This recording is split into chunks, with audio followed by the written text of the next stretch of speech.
Well, things have definitely become weird in the world, don't you think? Today is like the first day where there's like mandatory closures and quarantines and school closures and that kind of stuff in Minneapolis. And so the coffee shops are pretty much essentially closed. We're allowed to do delivery and takeout. So we're going to have one person at each of the shops offering delivery and takeout. We're going to go to the shop right now and check on them, see how they're doing, see what the plan is.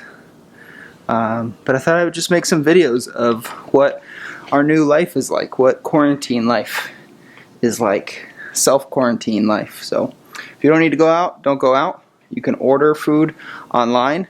Also, continue to support local businesses because depending on how long this lasts, it's going to be really, really, really hard for a lot of them.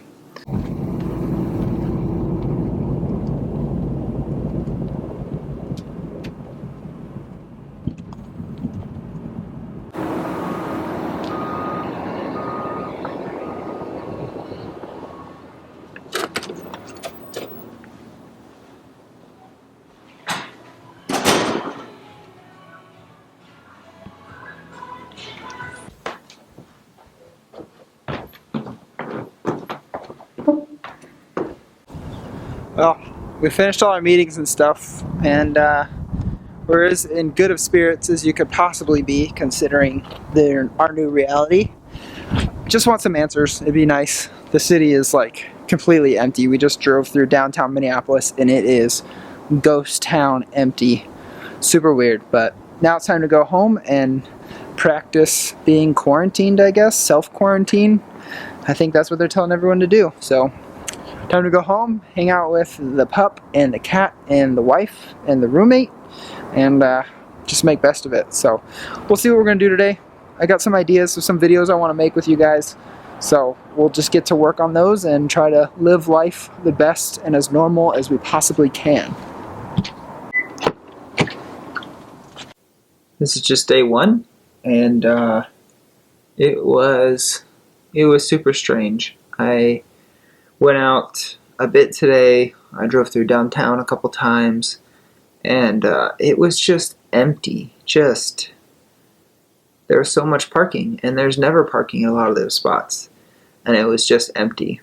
And I think what I want to end with today, and I know this was a short video, and most of these will probably be fairly short, because what am I going to shoot around my house?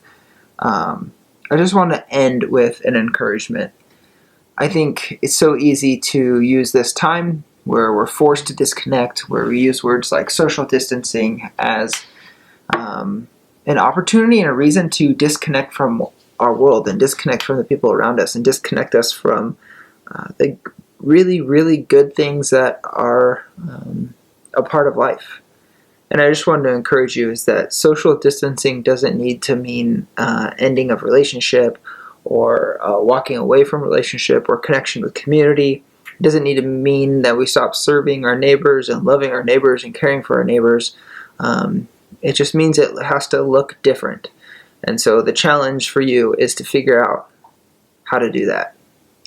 That's the new challenge. In the midst of this unknown reality that is new, that is fairly universal for our world right now, how do we continue to serve one another, care for each other? How do we continue to invest into relationship?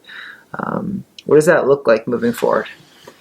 And that's the question I want to leave you with, is how do we continue to invest and care for each other in the midst of quarantine, in the midst of being told that we can't go get coffee together? It's weird. It's really weird. If you want to keep getting updates of what the situation is like here in Minneapolis, here from the perspective of a pastor, of a small business owner, somebody who lives in the urban part of our city, like and subscribe. Leave a comment down below. Feel free to ask questions. I'm going to need help figuring out what content to continue to make for this channel in the days to come. But I want to keep you guys updated. I want to continue to shoot these so that I can look back on them once we're out of this and realize that Either it was worse than I thought, or it's way not as bad as I thought. Jury's still out on that one. So I'll talk to you later, guys. Peace.